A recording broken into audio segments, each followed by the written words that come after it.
ሰላም እንዴት ናችሁ? ክንፈኔ ከክንፌ ግዛዎቹ ዛሬ በአዲስ ቪዲዮ ተመልሼ መጥቻለሁ። ይሄ ቪዲዮ ስለ ህክታ ወይም ደግሞ ስለ ሂካፕስ ነው። እሱን ዲቴል ቪዲዮ ላይ አውራችኋለሁ። ወደ ቪዲዮ። ሰላም እንደምን አላችሁ? ተመልሼ መጥቻለሁ። መግቢያ ላይ እንደተናገርኩት ዛሬ ይዤላችሁ የመጣሁት ስለ ስክታ ወይም ደግሞ ሂካፕ ነው። ስክታ የሚፈጠረው ሆድና ሳምባን ለይቶ በሚገኘው የጡንቻ ወይም ደግሞ ዲያፍራም ድንገት መኮማተር ሲሆን ይሄ ክስተት ደግሞ ልንቆጣጠረው የማንችለው ክስተት ነው ማለት ነው። ስለዚህ ስክታ ብዙውን ጊዜ በራሱ በቀላሉ ሊጠፋ የሚችል ክስተት ሲሆን ከ48 ሰዓት በላይ ከቆየ ግን ሕክምና ሊያስፈልገው ይችላል። Hiccups are gulping sounds caused by involuntary spasms in the muscle that separates the chest and abdomen that helps with breathing called your diaphragm.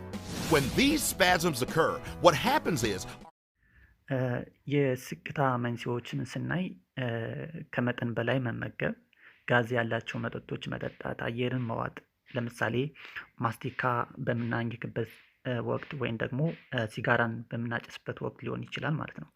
ሌላኛው ደግሞ አልኮሆልን አብዝቶ መጠጣት፣ ድንገት ደስታ ወይም ደግሞ ጭንቀት፣ እነዚህ ለስክታ መንስኤዎች ሊሆኑ ይችላሉ ማለት ነው።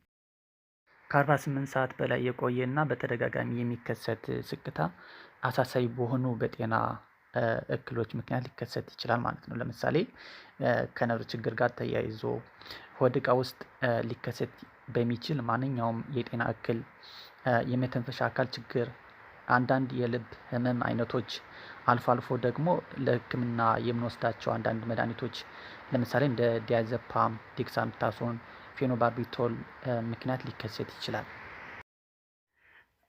በቤት ውስጥ ስክታን እንዴት ማስቆም እንችላለን የሚለውን ትንሽ ለማየት ያክል ደግሞ ትንፋሽን ያዝ አድርጎ ለትንሽ ሰከንድ መቆየት፣ ቀዝቃዛ ውሃን በመጎንጨት ጉልበትን ወደ ደረት ማስጠጋት ወይም ደግሞ ጎንበስ ብሎ ደረትን ወደፊት ማድረግ፣ እነዚህን በማድረግ ያው ስክታን ማስቆም እንችላለን ማለት ነው። Is to drink a big glass of water. That can kind of distract your diaphragm and get it to stop spasming when you start breathing again after you drink. Drink water rapidly. Sip ice water. Make yourself sneeze.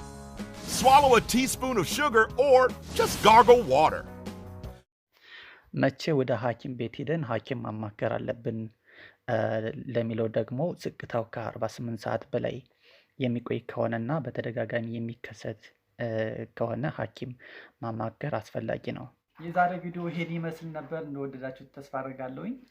ይመቻችሁ።